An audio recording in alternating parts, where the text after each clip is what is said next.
आज हम एक ऐसी फिल्म की कहानी बताने जा रहे हैं जो एक सच्ची जेल से भागने की घटना पर आधारित है। ये फिल्म एक चालाक और बुद्धिमान अपराधी की कहानी दिखाती है जो समुद्र के बीच बनी जेल से बड़ी आसानी से भाग निकलता है और पुलिस को चकमा दे देता है। यही कारण है कि वो अपराधी इतिहास में मशहूर हो गया। कहानी की शुरुआत होती है एक बहुत चालाक चोर मॉरिस से, जिसे बैंक डकैती के मामले में पुलिस पकड़ लेती है और उसे आजीवन कारावास की सजा देकर अल्काट्राज भेज दिया जाता है, जो दुनिया की सबसे सुरक्षित जेल मानी जाती थी। अल्काट्राज एक छोटे से द्वीप पर बनी हुई थी जो चारों तरफ से समुद्र से घिरी थी, यानी अगर कोई कैदी जेल से भाग भी जाए तो वो कहीं नहीं जा सकता, क्योंकि आगे उसका रास्ता अनंत समुद्र से बंद था। यही कारण था कि इस जेल को दुनिया की सबसे सुरक्षित जेल कहा जाता था, जहां सिर्फ सबसे खतरनाक अपराधियों को रखा जाता था। लेकिन जल्द ही इस जेल की ये मशहूर पहचान मिटने वाली थी, क्योंकि अब यहाँ आ चुका था फ्रैंक मॉरिस, एक ऐसा चालाक चोर जो पहले भी कई बार जेल से भाग चुका था। लेकिन इस बार वो थोड़ा घबराया हुआ था, क्योंकि ये जेल बहुत सख्त और सुरक्षित थी। फिर भी मॉरिस का इरादा यहाँ जिंदगी भर रहने का नहीं था। वो जल्द से जल्द यहाँ से भागना चाहता था। जेल में प्रवेश करते ही उसने भागने की योजना बनानी शुरू कर दी। पहले उसकी पूरी तलाशी ली गई और फिर उसे उसके सेल में बंद कर दिया गया। एक गार्ड ने उससे कहा, अल्काट्राज में आपका स्वागत है, यहाँ से कोई भाग नहीं सकता। और यहीं से असली कहानी शुरू होती है। कुछ देर बाद अचानक एक घंटी बजती है और सभी कैदियों के सेल के दरवाजे खुल जाते हैं। जेल अधिकारी कैदियों को बाहर निकालते हैं। इस जेल में अनुशासन बहुत सख्त था। हर दिन कैदियों को जेल की सफाई करनी पड़ती थी और फिर समय पर अपने सेल में लौटना अनिवार्य था। सभी को एक जैसी वर्दी पहननी होती थी और एक लाइन में खड़े होकर नाश्ता करना पड़ता था। नाश्ते के समय मॉरिस की टेबल पर एक कैदी लिटमस बैठा था और मॉरिस ने उससे कहा, मॉरिस ने कहा, मुझे कांटा और चम्मच नहीं दिया गया, अब मैं नूडल्स कैसे खाऊं? इस पर लिटमस ने जवाब दिया, अरे ये तुम्हारा घर नहीं है, जो मिला है चुपचाप खा लो, वरना गार्ड तुम्हें पीट डालेंगे। तभी ये खतरनाक कैदी वुल्फ मॉरिस को परेशान करने लगता है। जेल के सभी लोग वुल्फ से नफरत करते थे, क्योंकि वो जेल के अंदर अपना धंधा चलाता था और उस पर कई बलात्कार के मामले दर्ज थे। ऐसे ही कई भयानक किस्म के अपराधी इस जेल में बंद थे। उसी दौरान लिटमस ने मॉरिस से थोड़ा खाना मांगा, लेकिन मॉरिस ने उदारता दिखाते हुए अपनी पूरी प्लेट उसे दे दी। मॉरिस ने नीचे झांक कर देखा तो पाया कि लिटमस खाना खुद नहीं खा रहा था, बल्कि अपनी पालतू चूही को खिला रहा था। अब शाम हो चुकी थी। तभी एक गार्ड मॉरिस को वार्डन के पास ले गया। वार्डन ने कहा, मुझे पता है कि तुम बहुत चालाक और होशियार हो, लेकिन तुम्हारी चालें यहाँ नहीं चलेंगी। तुम्हारे जैसे कई समझदार अपराधी यहाँ रह चुके हैं, पर कोई भी यहाँ से भाग नहीं सका। उसने आगे कहा कि यहाँ के नियम बहुत सख्त हैं। कैदियों के परिजन उनसे 2 महीने में सिर्फ एक बार मिल सकते हैं, वो भी तब जब मेरा मूड अच्छा हो। वार्डन बहुत ही निर्दयी और कठोर व्यक्ति था, जो जरा सी गलती पर भी सख्त सजा देता था। उसने मॉरिस को साफ चेतावनी दी, यहाँ से भागने का ख्याल भी मत करना, वरना तुम्हें टुकड़े टुकड़े करके इस समुद्र की शार्क को खिला दूंगा। ये सुनकर मॉरिस ने मुस्कुराते हुए कहा, नहीं सर, आपकी मौजूदगी में कोई ऐसा सपना कैसे देख सकता है? लेकिन असलियत ये थी कि मॉरिस ने पहले दिन से ही भागने की योजना बनानी शुरू कर दी थी।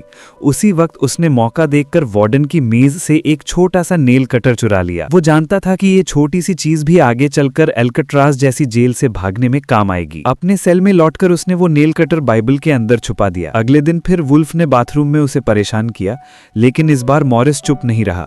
उसने वुल्फ को पकड़कर बुरी तरह पीट दिया। उस दिन के बाद से ही जेल के बाकी सभी कैदी मॉरिस से डरने लगे। कुछ दिनों बाद मॉरिस को जेल की लाइब्रेरी में काम दे दिया गया। वहीं उसकी मुलाकात एक कैदी से हुई जिसका नाम इंग्लिश था। इंग्लिश जेल का सीनियर कैदी था, जिसे 2 हत्याओं के लिए आजीवन कारावास की सजा मिली थी।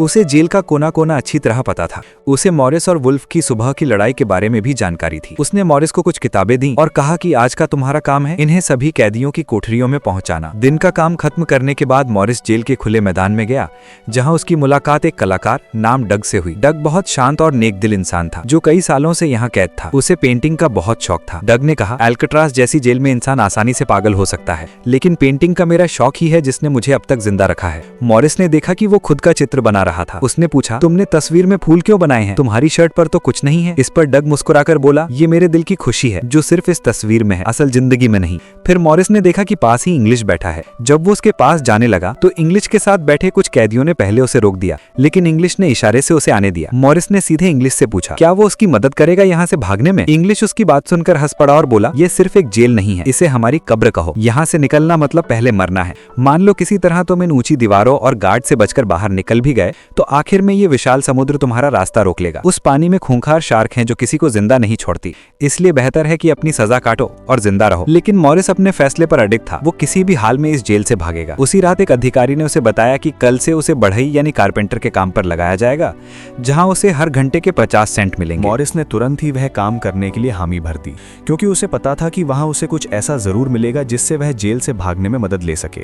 अगले दिन मॉरिस ने लिटमस से पूछा कि क्या यहाँ से भागने का कोई रास्ता है। लिटमस मुस्कुराते हुए बोला कि हर कैदी के सेल में एक एयर वेंट होता है जिससे ऊपर छत तक पहुंचा जा सकता है। तभी डग ने मॉरिस को चेतावनी दी कि वुल्फ उसकी तरफ आ रहा है। वुल्फ ने चाकू लेकर मॉरिस पर हमला कर दिया। मॉरिस ने उसका वार रोका और उससे भिड़ गया। तभी जब एक गार्ड उन्हें रोकने आया, वुल्फ ने गार्ड को चाकू मार दिया।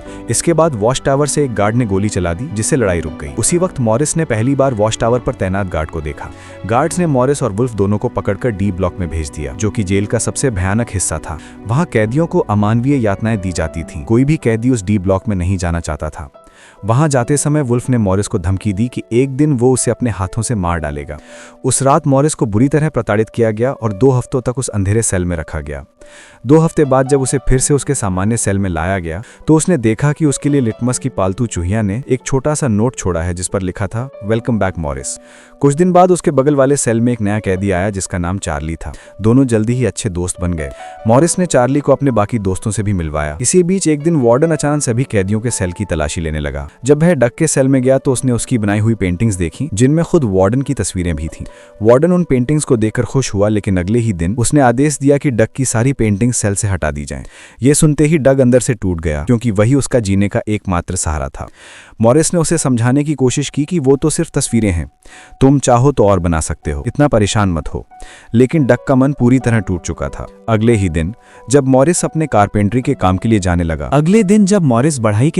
जाने लगा, तभी उसे पता चला कि डग ने खुद को बुरी तरह घायल कर लिया है। उसने वार्डन के आदेश से टूटकर अपने ही हाथ की नस काट ली थी। ये देखकर मॉरिस बहुत दुखी हो गया, क्योंकि डग उसके सबसे शांत और नेक दोस्तों में से एक था। मॉरिस समझ गया कि इस जेल का माहौल किसी भी इंसान को धीरे धीरे अंदर से खत्म कर देता है। इसके बाद मॉरिस अपने काम पर चला गया, जहाँ उसे लकड़ी काटने और औजारों के इस्तेमाल की आजादी थी। यही वो जगह थी जहाँ से उसे अपनी भागने की योजना को और मजबूत करने का मौका मिला। उसने गुप्त रूप से कुछ छोटे छोटे औजार इकट्ठा करने शुरू किए, जैसे एक चम्मच, एक छोटा ड्रिल बिट और लकड़ी काटने की ब्लेड। इन चीजों को वो धीरे धीरे अपने सेल में ले जाकर छुपाने लगा। उसी दौरान मॉरिस ने चार्ली और इंग्लिश दोनों को अपनी योजना के बारे में बताया। शुरू में दोनों को ये नामुमकिन लगा, लेकिन मॉरिस ने उन्हें बताया कि हर सेल की दीवार के पीछे एक छोटा वेंट है जो बाहर की पाइपलाइन तक जाता है। अगर वो उस रास्ते को थोड़ा चौड़ा कर ले तो छत तक पहुंचना संभव है। इंग्लिश ने पहले तो मना किया, लेकिन बाद में मॉरिस की लगन देखकर मान गया। उन्होंने तय किया कि रात के समय जब सब कैदी सो जाते हैं तब वे अपने अपने सेल के पीछे की दीवार को धीरे धीरे खोदेंगे, ताकि किसी को शक ना हो। मॉरिस ने लाइब्रेरी से कुछ पुराने पेंट ब्रश और गोंद लाकर अपने सेल की दीवार के लिए नकली जालियां बना ली, ताकि वो दिन में अपने वेंट को ढक सके और गार्ड्स को कुछ दिखाई ना दे। धीरे धीरे उन्होंने दीवार में इतना बड़ा छेद बना लिया कि एक इंसान उसमें से निकल सके। इसी बीच लिटमस बीमार पड़ गया और उसकी तबीयत इतनी बिगड़ी कि उसे जेल के अस्पताल में भेज दिया गया। मॉरिस और उसके दोस्तों ने तय किया कि अब बिना देर किए उन्हें योजना को आगे बढ़ाना होगा,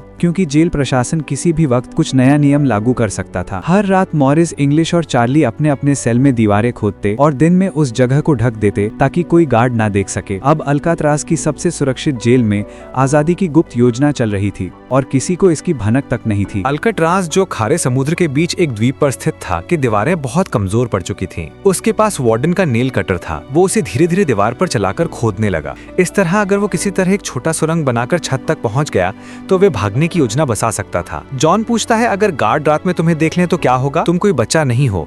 क्लैरेंस बताता है कि जेल में एक नाई है जिसे वो जानता है, जो सभी के बाल काटता है। हम उससे नकली बाल ले लेंगे और एक पुतला बना देंगे जो बिस्तर पर पड़ा रहेगा, ताकि गार्ड समझे कि हम सो रहे हैं। लेकिन एक समस्या है, समुद्र कैसे पार करेंगे? मॉरिस कहता है, जॉन, तुम क्लोजिंग डिपार्टमेंट में काम करते हो, वहाँ अधिकारियों के लिए रेनकोट होते हैं, उन्हें चोरी कर लो। हम उन्हें रबर बोट और लाइफ जैकेट बनाने के लिए इस्तेमाल करेंगे। इसी तरह हम समुद्र पार कर लेंगे। चार्ली कहता है, मुझे भी कोई काम दे दो। मॉरिस बताता है कि जब मैं वेंटिलेशन की दीवार तोड़ना शुरू करूंगा तब तुम चौकीदार बनकर खड़े रहना, ताकि कोई देख ना ले। सभी को मॉरिस की योजना पसंद आ गई और वे उसी रात काम पर लग गए। लेकिन क्योंकि नेल कटर बहुत छोटा था, मॉरिस को दीवार में छेद करने में बहुत मेहनत करनी पड़ रही थी और उसका हाथ भी घायल हो गया। फिर भी छेद धीरे धीरे बड़ा होने लगा। अगले दिन रात के खाने की मेज पर उसने दोस्तों से कहा कि उसे बड़ी चीज चाहिए ताकि छेद बनाया जा सके। नेल कटर से दीवार में छेद करना बहुत कठिन हो रहा है। तभी उसने अपने हाथ में रखे चम्मच की ओर देखा और एक विचार आया। आया। उसने जानबूझकर चम्मच को अपने जूते पर रगड़कर गंदा कर दिया। फिर मॉरिस ने गार्ड को बुलाकर कहा, ये चम्मच गंदी है, मुझे दूसरी दे दो। दूसरे लोग भी अपनी चम्मच बदलना चाहते थे और गार्ड ने बिना किसी शक के तुरंत बदलाव की इजाजत दे दी।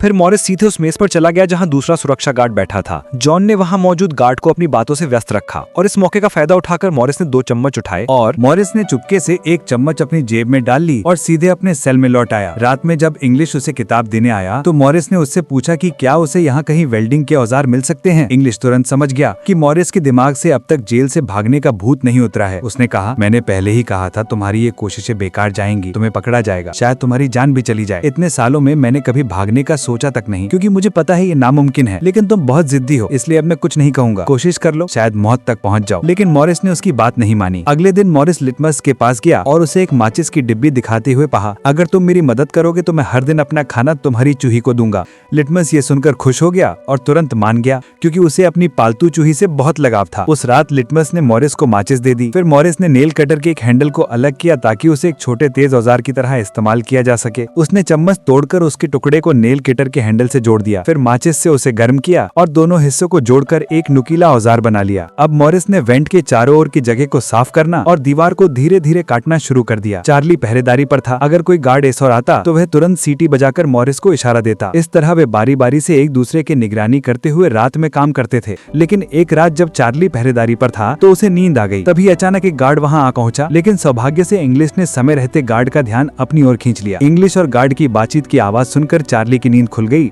लेकिन डर के कारण उसने सीटी नहीं बजाई। उसने बस जानबूझकर कोई चीज गिरा दी जिससे आवाज हुई। मॉरिस ने उस आवाज को संकेत समझ लिया, तुरंत वेंट को ढक दिया और बिस्तर पर लेट गया। गार्ड अंदर आया और बोला, क्या तुम्हें यहाँ कुछ जलने की बदबू नहीं आ रही? मॉरिस ने मुस्कुराकर जवाब दिया, सर, कोई आपके सामने धूम्रपान करने की हिम्मत करेगा क्या? किसमें इतनी हिम्मत है कि वह कह दे मुझे कुछ सूंघा ही नहीं देता। गार्ड ये सुनकर खुश हुआ कि कम से कम कोई उसकी दहशत से डर रहा है। जैसे ही गार्ड चला गया, मॉरिस ने वेंट के चारों ओर की दीवार को लात मारी और छेद और बड़ा कर दिया। पर उसने देखा कि वेंट की जाली पर स्क्रू लगे हुए हैं। उन्हें खोलने कतरने के लिए किसी तेज चीज की जरूरत होगी, और वो चीज सिर्फ उस कमरे में मिल सकती थी जहां कारों पर पेंट किया जाता था। रोज काम पर जाते हुए मॉरिस चतुराई से वेंट वाली दीवार से किमिंट गिरा देता ताकि गार्डों को शक न हो। अगले दिन काम पर जाते समय उसने एक तेज धातु का टुकड़ा उठा लिया जो चाकू जितना धारदार था।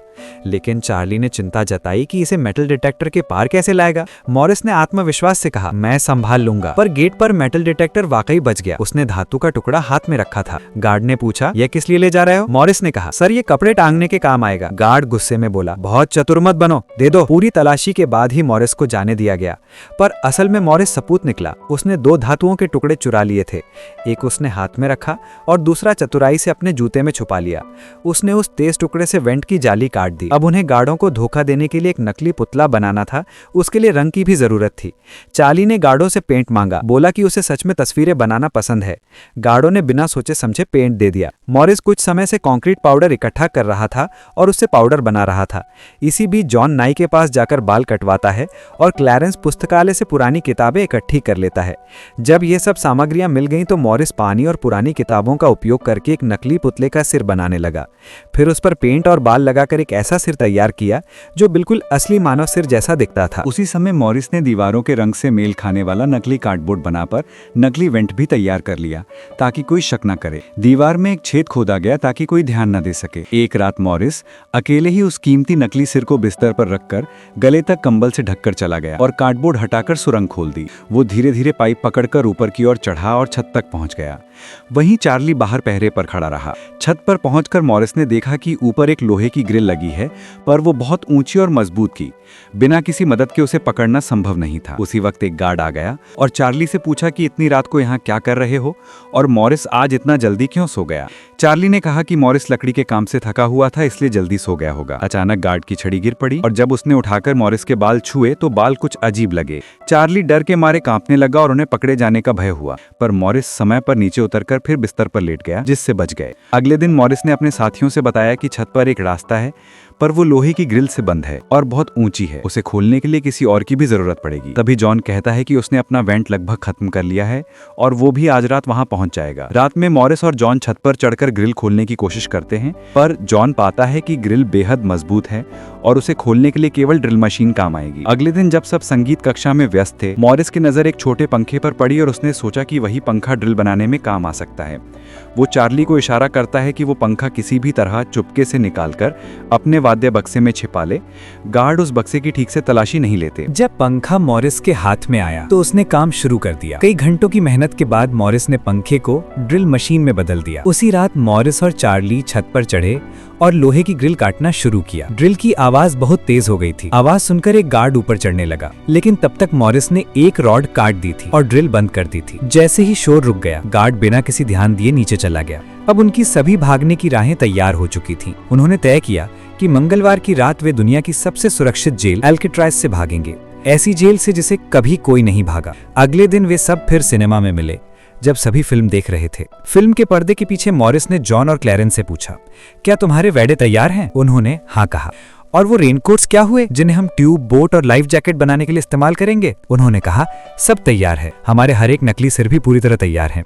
अब बस भागने की बारी थी। अगली सुबह नाश्ते के समय मॉरिस ने डग द्वारा दिया गया फूल मेज पर रखा। वार्डन ये देखकर गुस्से में आ गया और फूल फेंक दिया। ये देखकर लिटमस बहुत नाराज हुआ, क्योंकि वो फूल उनके दोस्त डग का पसंदीदा था और डग अब मर चुका था। लिटमस गुस्से में वार्डन पर हमला करने गया। उस कुत्ते को मरने तक प्रताड़ित किया गया था और अब उसका पसंदीदा फूल भी इस तरह फेंका जा रहा था।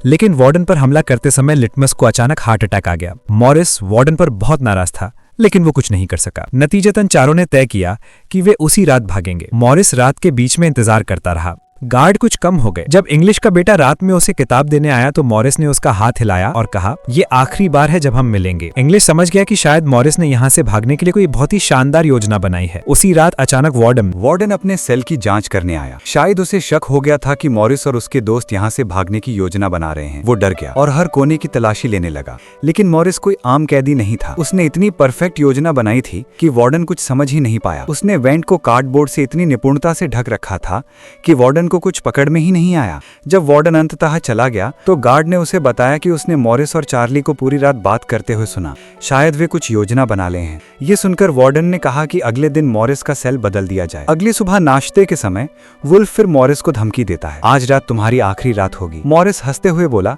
ये गधा सही कह रहा है, आज रात हमारी आखिरी रात होगी। अगले दिन नाश्ते पर वार्डन ने मॉरिस से कहा कि आज रात उसकी आखिरी रात होगी, तो मॉरिस मुस्कुराते हुए बोला, हाँ आज रात वाकई हमारी आखिरी रात है। ब्रिटिश आदमी भी उसकी मदद करना चाहता था, क्योंकि वो जानता था कि मॉरिस ने बहुत मेहनत की है। रात होते ही मॉरिस, जॉन, क्लैरेंस और चार्ली कार्रवाई के लिए तैयार हो गए, लेकिन चार्ली डर गया और नहीं आया। बाकी तीनों उसे छोड़कर निकल पड़े। चार्ली को बाद में पछतावा हुआ और उसने कोशिश भी की, लेकिन तब तक बहुत देर हो चुकी थी और वो सुरंग तक नहीं पहुंच सका। तीनों ने बोतलें और सामान लेकर वेंट को तोड़ा और बाहर निकल गए। चार्ली भी समुद्र के किनारे पहुंचा और अपने बनाए बेड़े से भागने की कोशिश की और आखिरकार वो भी सुरक्षित रूप से पानी में उतर गया। सुबह गार्ड ने देखा कि 3 लोग गायब हैं और पूरे शहर में अलार्म बजा दिया।